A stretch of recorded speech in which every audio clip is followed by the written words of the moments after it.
Assalamualaikum warahmatullahi wabarakatuh. Alhamdulillah wassalatu wassalamu ala asrafil anbiya'i wal mursalin sayyidina wa maulana Muhammadin wa ala alihi wa ashabihi ajma'in, amma ba'du. Tayyib, berjumpa lagi dengan saya pada channel Ahlan Wangi. Kali ini saya akan membahas tentang mata pelajaran Al-Quran Hadis kelas 9, bab yang kelima, berjudul Semangat Menuntut Ilmu untuk Meraih Martabat Mulia. Jadi sebelum kita lanjut pada pembahasan atau pembelajaran materi ini, jangan lupa subscribe, komen, like, dan share, serta bunyikan lonceng notifikasinya agar kalian selalu mendapatkan informasi-informasi terbaru di channel ini.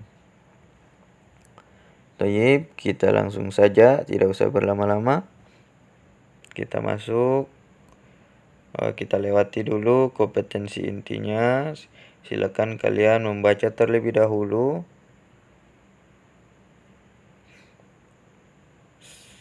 Bisa kalian hentikan video ini, stopkan video ini. Setelah itu kalian baca, dan kalian harus memahami dengan sebaik-baiknya. Di sini ada kompetensi dasar. Kita lewati saja peta konsepnya. Jadi ada nilai sikap spiritual, sikap sosial, dan pengetahuan. Kita lewati. Di sini ada hikmah atau prawacana dari Imam Asy-Syafi'i. Tasabbar ala amri jafa min muallimin fa inna rusubal ilmi fi nafaratihi. Artinya, bersabarlah atas pahitnya getir, keras kasarnya sikap guru, karena kokohnya ilmu ada dalam kepedihan. Berikutnya lagi ada faman lam yadhuq murad ta'allumi sa'atan tajarra'a zulla jahli tula hayatihi. Barang siapa belum pernah merasakan pahitnya menuntut ilmu, niscaya ia akan meratapi hinanya kebodohan sepanjang hidupnya. Berikutnya, waman fatahu ta'alimu waqta syababihi fakabbir alaihi arba'an liwafatihi. Barang siapa menyanyiakan waktu menuntut ilmu di masa mudanya, maka bertakbirlah 4 kali atas kematiannya. Salat jenazah karena dia telah mati. Berikutnya, wadhatul fata wallahi bil ilmi wa tuqa idlam yakuna la i'tibara lidzatihi. Demi Allah, hakikat seorang pemuda adalah dengan ilmu dan takwa. Sebab tanpa ilmu dan takwa tidak akan bermakna wujudnya. Jadi ada adab-adab ilmu, mencari ilmu. Dari tadi itu adalah ungkapan-ungkapan yang diucapkan oleh para ulama. Itu ulama kita Asy-Syafi'i, yaitu mahfuzat. Jadi mahfuzat itu ungkapan-ungkapan atau kata-kata yang diucapkan oleh para ulama. Di sini ada adab-adab mencari ilmu. 1, niat yang ikhlas. Jadi harus ikhlas dalam mencari ilmu. Artinya lillahi ta'ala. Yang kedua, percaya diri yang kuat. Jadi harus percaya diri menuntut ilmu. Yang ketiga, berakhlak mulia. Yang keempat, memanfaatkan waktu sebaik-baiknya. Yang kelima, memegang teguh syariat Islam. Yang keenam, memperhatikan guru ketika guru berbicara dan menerangkan. Artinya kita harus fokus.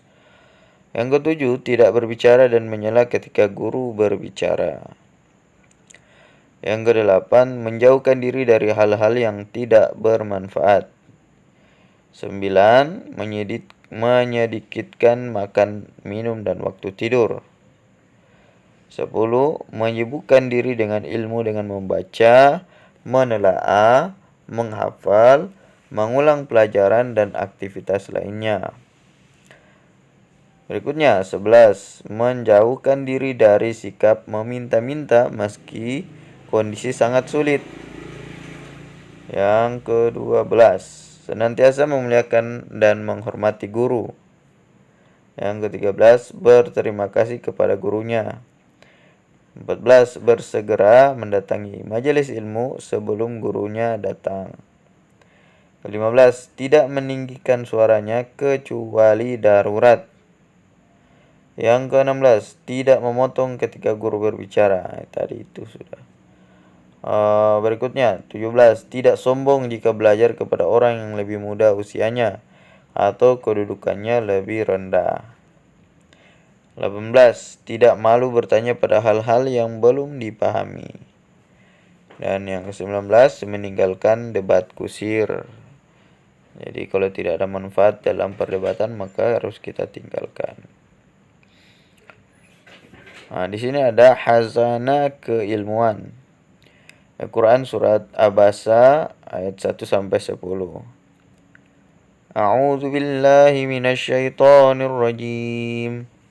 Bismillahirrahmanirrahim. Abasa wa tawalla an ja'ahul a'ma.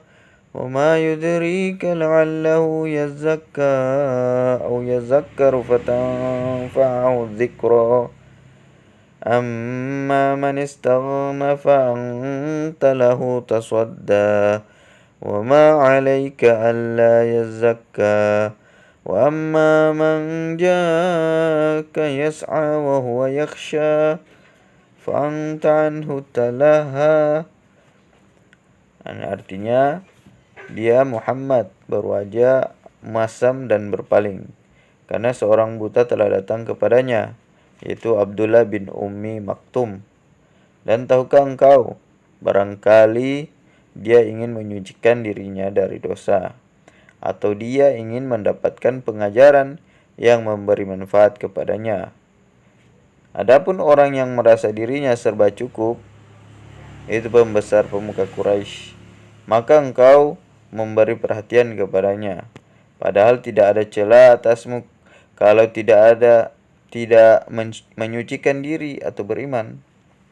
Dan adapun orang yang datang kepadamu dengan bersegera untuk mendapatkan pengajaran, sedang dia takut kepada Allah, engkau malah mengabaikannya.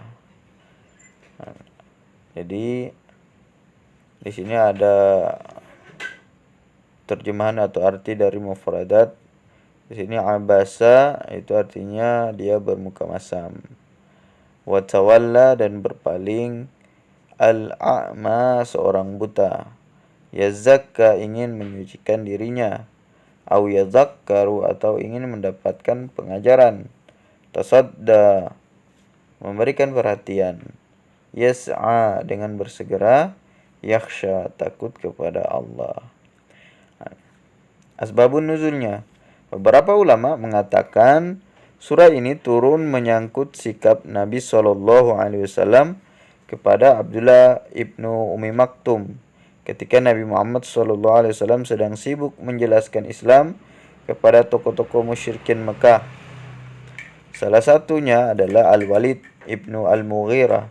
Beliau mengharap ajakannya dapat menyentuh hati dan pikiran mereka, sehingga mereka memeluk Islam. Diharapkan akan membawa dampak positif bagi perkembangan dakwah Islam. Saat itulah datang Abdullah ibnu bin Ummi Maktum yang rupanya tidak mengetahui kesibukan Nabi SAW karena kebutaannya.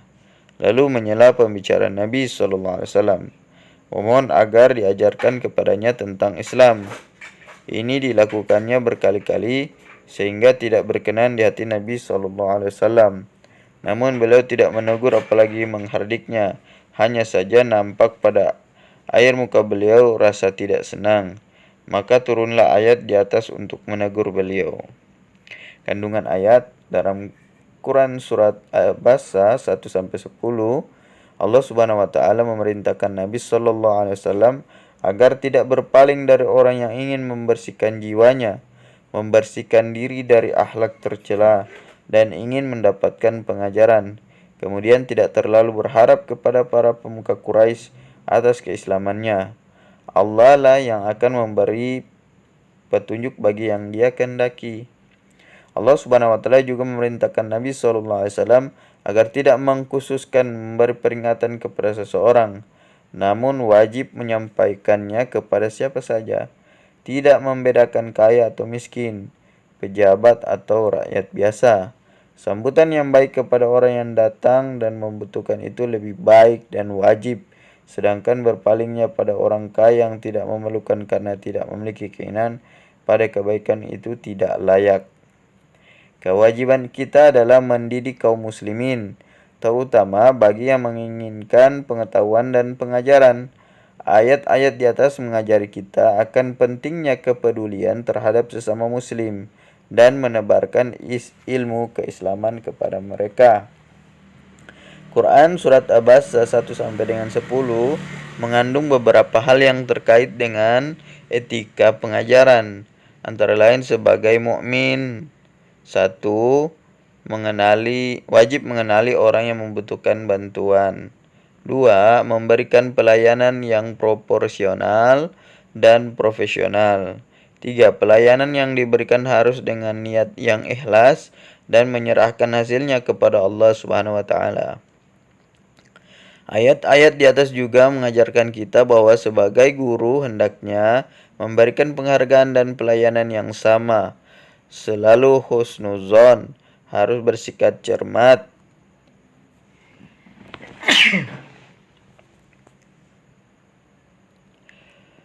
dan hati-hati dalam mengambil suatu tindakan. Adil, penuh kasih sayang, menjunjung tinggi kesopanan dan lemah lembut terhadap muridnya. Jadi di sini kalian disuruh untuk membaca. Bukalah mushaf Al-Quran lalu bacalah dengan tartil Quran surat Al-Baqarah 1-10.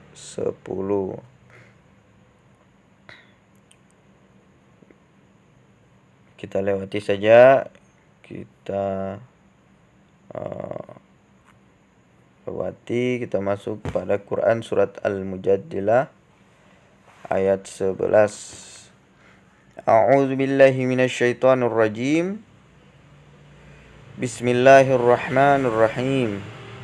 Ya ayyuhalladzina amanu idza qila lakum tafassahu fil majalisi fafsahu yafsahillahu lakum wa idza qila anshuzu fanshuzu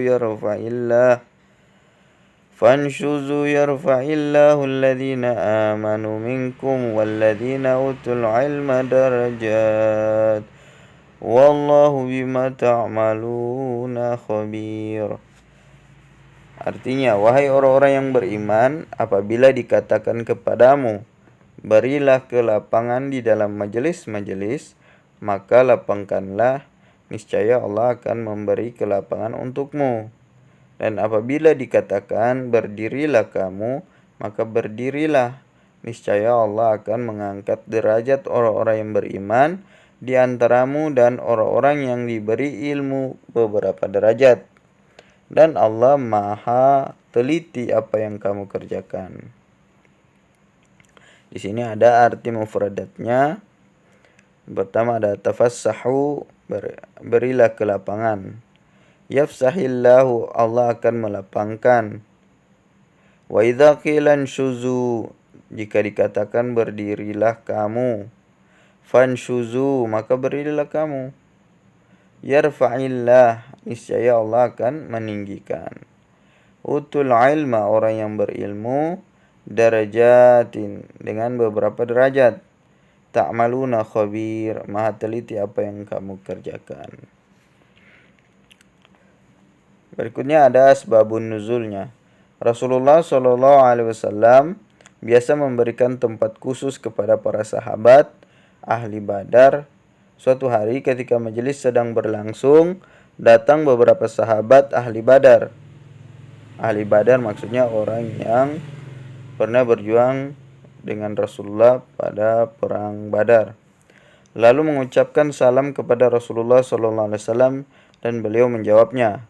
Mereka mengucapkan salam kepada orang-orang di majelis itu dan mereka menjawabnya pula. Namun tidak ada yang beranjak dari tempat duduknya sehingga para ahli Badar itu berdiri. Rasulullah pun memerintahkan kepada sahabat-sahabatnya yang tidak ikut perang Badar untuk mengambil tempat lain agar para ahli Badar bisa duduk di dekat beliau. Orang-orang munafik memanfaatkan kesempatan itu dengan menuduh Rasulullah SAW tidak adil. Katanya, Nabi Muhammad berlaku adil, ternyata tidak. Mereka bermaksud memecah belah para sahabat. Ketika tuduhan itu sampai di telinga Rasulullah SAW, beliau menjelaskan bahwa siapa yang memberi kelapangan untuk saudaranya, ia akan mendapatkan rahmat Allah. Para sahabat menyambut seruan Rasulullah itu dan turunlah surat Al-Mujadalah ayat 11. Kandungan ayat. Ayat ini Allah memerintahkan kaum muslimin untuk melakukan perbuatan yang menguatkan persaudaraan, menumbuhkan empati dan kepedulian sosial, antara lain dengan memberikan tempat kepada orang lain, terutama saat mencari ilmu, memberi kelapangan, usaha mencari kebajikan dan kebaikan, berusaha menyenangkan hati orang lain, memberi pertolongan dan sebagainya, termasuk yang dianjurkan Rasulullah Sallallahu Alaihi Wasallam. Wallahu fi aunil abdi, maka al-abdu fi aunil akhi. Rawahu Muslim an Abi Hurairah. Allah selalu menolong hamba itu selama dia menolong saudaranya. Hadis riwayat Muslim. Berdasarkan Quran Surat Al-Mujadilah ayat 11, para ulama berpendapat bahwa orang-orang yang hadir dalam suatu majelis hendaknya mematuhi ketentuan-ketentuan yang berlaku dalam majelis itu, antara lain saling menghormati, datang pada waktunya, selalu menjaga suasana yang baik, menjaga persaudaraan, saling bertenggang rasa, baik bagi yang lebih dahulu datang, hendaknya memenuhi tempat di depan. Bagi orang yang terlambat datang, hendaknya menerima dengan lapang. Selanjutnya dijelaskan bahwa Allah Subhanahu wa taala akan mengangkat derajat orang yang beriman, taat dan patuh kepadanya, melaksanakan perintahnya, menjauhi larangannya, berusaha menciptakan suasana damai, aman dan tentram dalam masyarakat. Juga orang-orang berilmu yang menggunakan ilmunya dengan menegakkan kalimat Allah. Dari ayat ini dipahami bahwa orang-orang yang mempunyai derajat yang paling tinggi di sisi Allah ialah orang-orang yang beriman dan berilmu yang diamalkan sesuai dengan perintah Allah dan Rasul-Nya. Di akhir ayat, Allah Subhanahu wa taala menegaskan bahwa Dia Maha mengetahui secara detail semua yang dilakukan manusia. Tidak ada yang tersembunyi baginya. Dia akan memberi balasan yang adil sesuai dengan perbuatan masing-masing. Thayyib. Kita lanjut. Kalian disuruh untuk membuka mushaf Al-Quran, lalu bacalah dengan tartil. Quran Surat Al-Mujadilah ayat 11. Thayyib.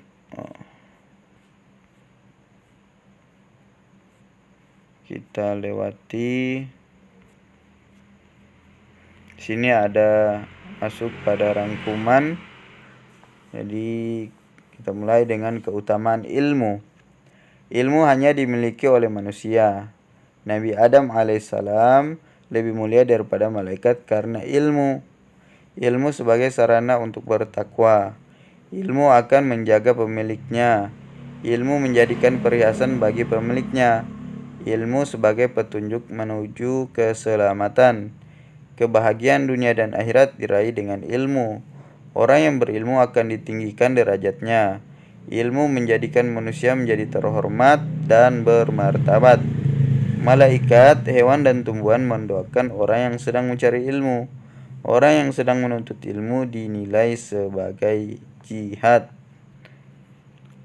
Rangkuman 1. Quran Surat Abasa ayat 1 sampai dengan 10 mengandung beberapa hal tentang etika pengajaran. Antara lain sebagai mukmin, 1. Wajib mengenali orang yang membutuhkan bantuan. 2. Memberikan pelayanan dan proporsional dan profesional. 3. Pelayanan yang diberikan harus dengan niat yang ikhlas dan menyerahkan hasilnya kepada Allah Subhanahu wa taala. Seorang guru hendaknya memberikan penghargaan dan pelayanan yang sama.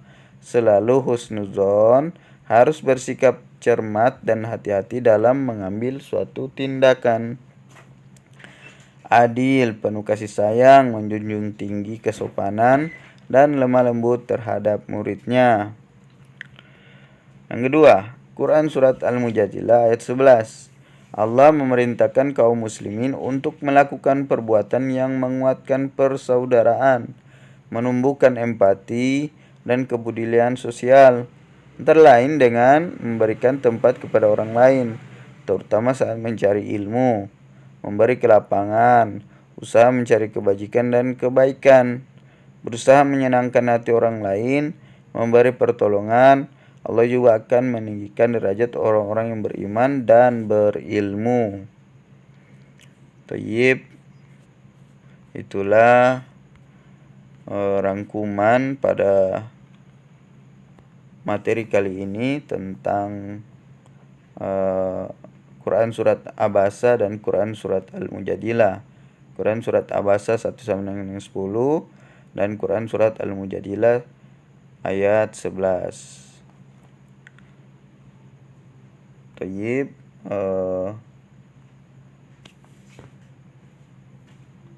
sampai di sini dulu materi kali ini.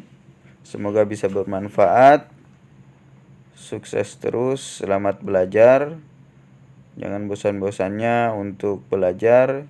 Cari referensi-referensi terbaru, apalagi dalam hal Quran dan hadis.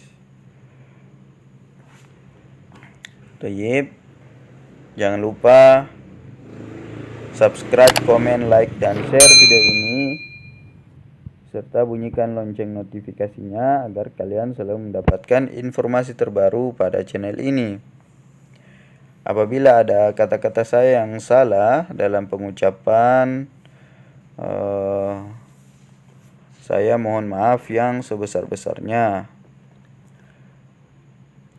Akhirul kalam, assalamualaikum warahmatullahi wabarakatuh.